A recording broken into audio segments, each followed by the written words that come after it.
Hi, welcome to part 2 of my video series on changing your psychological path. Like I said, this series of videos is really intended to get you in tune to this connection that dogs share with us through nature. The intent here is to encourage you on your journey and to really fill you in here on what is really going on with behavior in the dog and human relationship and dynamic. The last video I I talked about the connection issue and about the mind and body connection a little bit. Here in this video I'm going to talk a little bit about behavior issues. It's important that because this whole thing about even when people are getting what I call the making the connection between physical application of method and the mind connection. What you have to really start to put together, connect together, is that dogs are the whole. They're just like we're mind and body. Dogs are mind and body, and that's what nature is about. And so by stepping back another step and looking at what behavior issues represent, even the ones, and this is the tricky part of this, and we're going to talk about this during the series too, is what appears to be fear is actually still linked into that lead role, into dominance. It's stress, anxiety. The mind it pulls back, and just because there's a pullback in human terms, we look at from children, from us, we look at pullback of the mind as we're afraid, and that is the case. But with dogs, it's different. Their minds are wired differently that way. It takes that and there is that, it's like a fight or flight type of response. But what it is, it's still a holding on. It still comes from that role. And the problem with and this is a huge issue for a lot of owners, is that it's reverse psychology with dogs. So if you're taking that view of fear, you're already thinking you're already in the weak role, your psychology is already weak. And that's just going to keep you trapped in this endless loop that you're not going to be able to break out of, because your psychology is going to stay weak through this interpretation. You're not going to be able to apply certainty to this. You're not going to be able to bring your dog's mind forward out of it. And so you have to start to get a handle on what behavior issues really represent, because the whole thing with framing psychology here is there's some traps. I mean, there's some real there's some kind of twists and turns in this road, and that's why even trainers are very they get really off course, and they get because we do use our eyes to see. I mean, that's the whole thing. That's our main thing, is sight. So we go by what we see. That's where behavioral science comes from. It's body. So even back, my book, and I really encourage you to read my book, The Mind and Body Connection, because what I do there is I break apart the big deception, so to speak, why so many people are caught up in this behavioral science, conditioning, using treats and clickers. And what I'm showing you is a different perspective. I'm showing that it's not even about all that. Really isn't. It's about how people are thinking, personality type. That's why police officers, that profession attracts that personality type, so they're going to have less problems and issues because their psychology is already naturally aligned. So you get these high drive dogs, and you just go on the internet or watch a police dog handler interact with their dog, and you'll see that you'll see that meaningful influence. You'll see that they fulfilled that role, and there's a big difference. So I'm talking about the general population here, and you look at my study and I break that apart, and I show there's a major issue here, gender. Even women think differently than men. So like 90% of people I help are women, and that's not a negative. That's the other thing, is people will take that comment, especially people are getting so mixed up with this stuff. They're raging against this stuff. They're saying that's sexist and all this. It's not. No, I'm showing nature, what nature's governing law is with how people think. And so it's about emotion and how that is framed up. So the whole thing here is, before you start doing my method, is you need to get your psychology going the right way, because owners that are excuse me, owners that are struggling, you can see them struggling because they aren't going to like crates. They aren't going to like, they'll use body harnesses instead of collars. They project feelings onto their dog, like how their eyes look and their nose looks and all this stuff. And if you're that owner, just think about that. It's like, and the whole thing is to understand this whole connection. If you don't think dogs aren't intuitive, that they can't get inside and take a snapshot. That's what they do. That's what this connection represents. It's no different than parenting. I mean, that's the closest example I can use to really get people thinking. What happens if a parent's trying to be a friend to the child instead of a parent, instead of a boundary setting parent? It turns into a nightmare and a mess, and someone's going to deal with it, and the issues don't get fixed. So even if and this is what happens even here when you see what's happening in training styles. It's like when a stepfather steps into a role of, you get a permissive mom, say, and she's quarterbacking that child, and the permissive dad steps into the role, and he's trying to fix, the issues with the child. Child's out of control, disrespectful, disobedient, doing whatever he wants.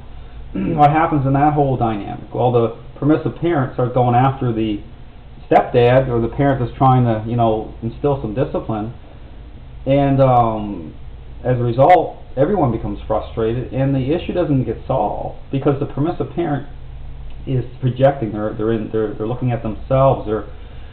They're trying to validate themselves in this relationship somehow. They're just in a chaos and mess, and it doesn't end well, because then the child gets is out of control, and then sooner or later something happens.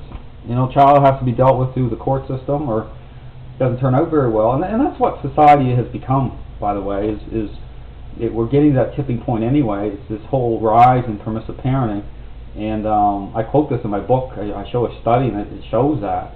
So that psychology is spilling over into dogs as well. It's this whole feelings and emotions type of thinking that's really getting out of control, and what it's done is it's bound the hands. It's tied common sense.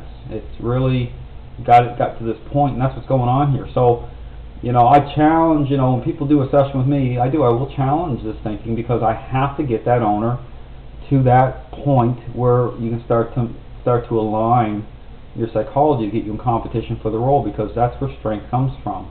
It comes from how you're thinking. So, during training, as you're starting your journey here, you need to step back and start to get your parental role firmed up, and that's what my method's designed to do. So when you're using the leash, when you're putting a structure in place, just understand it's all designed for you to gain advantage, to get your psychology right, to get your thinking aligned the right way, to get your tachometer of your mind over, so that as those holes start to close, trust me, your dog is going to start to release that role to you, and you're going to slip into that lead role.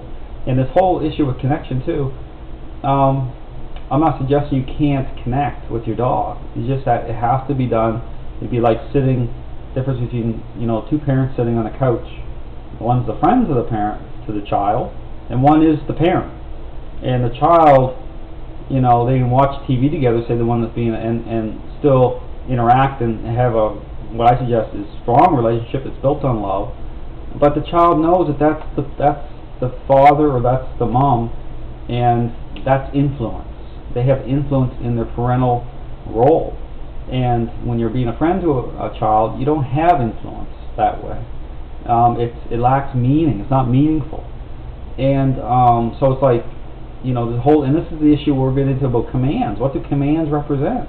That's why the first few days, 2 weeks, I don't use commands, because we'll get into that here right in a second. But it's all about, so it's like, if you're trying to create meaningful influence, if you're trying to grab power, if you're trying to firm up your parental role, but you have to look at where are you at right now. If you're perceived in weakness, it's just same as being a parent and say, Johnny, come here. Johnny, come here. If you don't come here, Johnny, I'll say, you'll get 2 more times.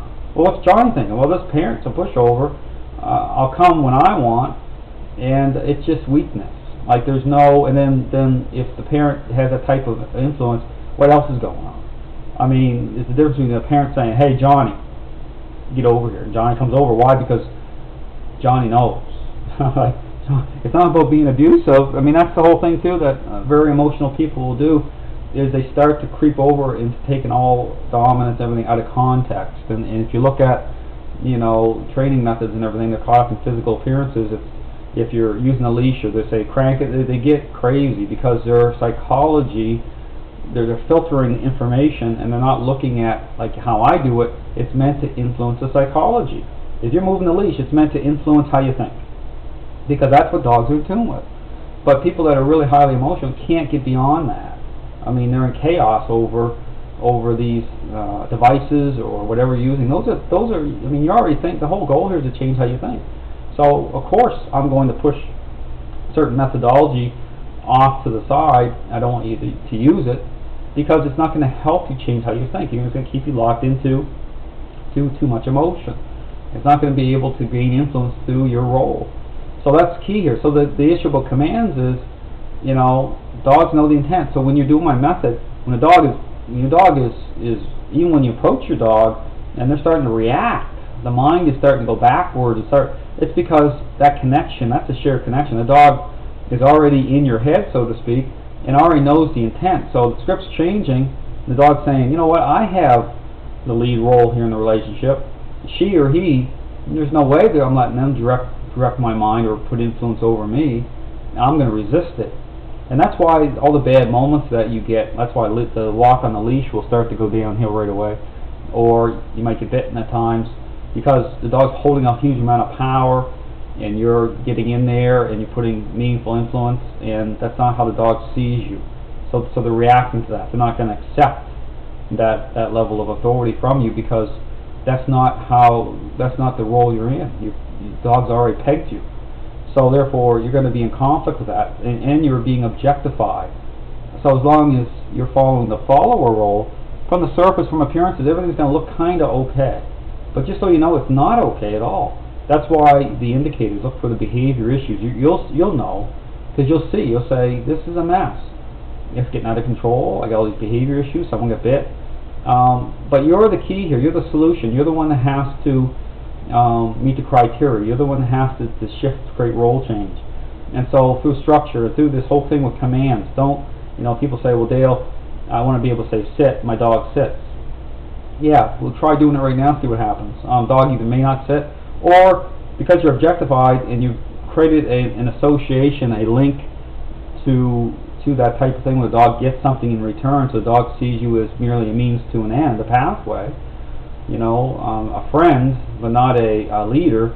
The dog may sit or do things, but the whole thing with how the dog's mind's governed and the role it comes through, the dog's doing something with an expectation of getting something for doing. See, it's like bribery. You're not going to. So from the surface, and this is what happens with a lot of trainers too.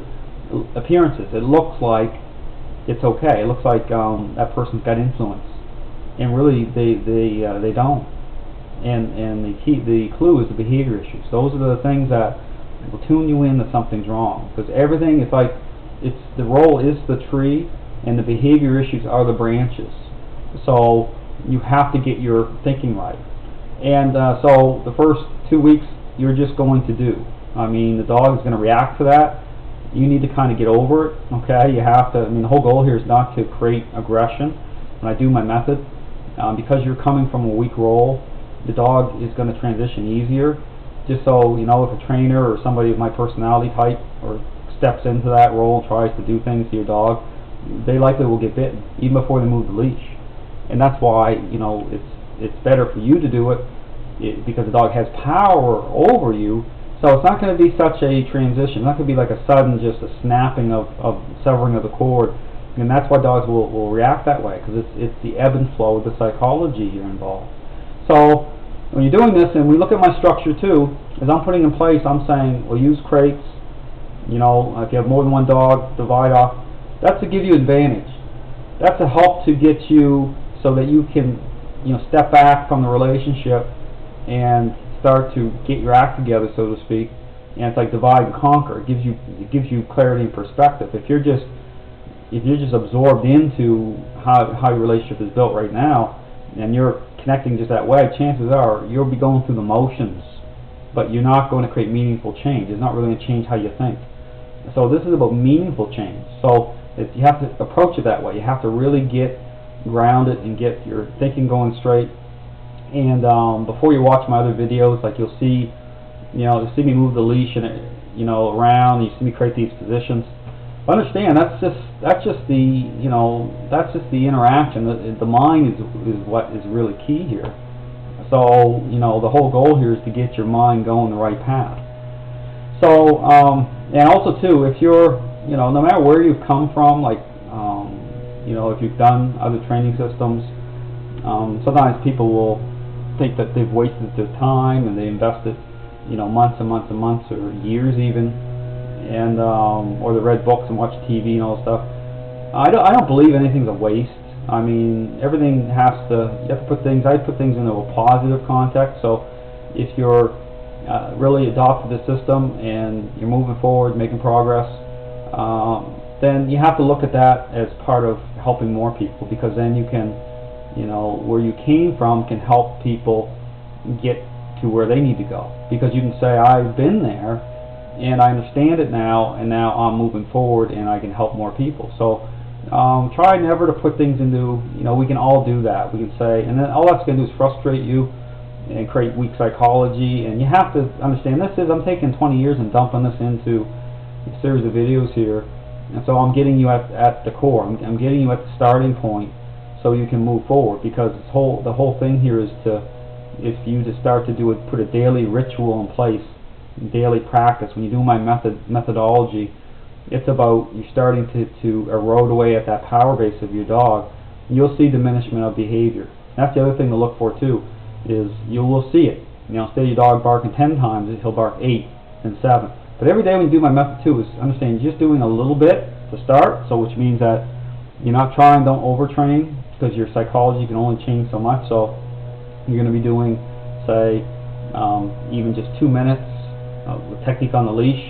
Try to end on a good note, and then every day your expectations go up. So tomorrow will be like, say, 3 minutes instead of 2, or 2.5. So every day you're building up, but the whole point is to change. It's like energy. It's like electricity in the air. The whole goal is, even in the home environment, the dog really starts to say, hey, I feel that he or she is really becoming the parent. I feel that energy going out, and that creates change in itself. That's why people bring dogs home. That's why I say obedience starts, the role you're going in starts the moment that you bring your dog home, because they are in tune to that. They're right away. They're starting to do their own little personality assessment, and they're saying strength, weak, and depending on the genetic makeup of the temperament of the dog, it may take a while for the dog to gain a huge amount of power, but the thing is, it's going to be heading a certain path. And if your personality is more emotion, projecting that back, a weakness, you're going to be in trouble. And so this whole system here is about changing that, about getting you tuned into that to make progress. So anyway, thanks for watching this video. I'm going to, again, I'm going to be doing further videos on this, and it'll get more into the application of method with creating the actual moments. But I encourage you to check out my books too that are available.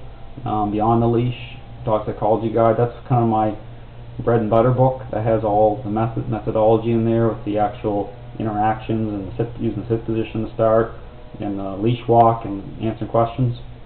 My other book, The Mind and Body Connection, that breaks down this whole mind-body connection, gets you in tune to that, explains conditioning, behavioral science, how dogs' minds governed, and all that. That's pretty interesting. It's really gonna basically leave you at a point of of surrendering to nature, so to speak.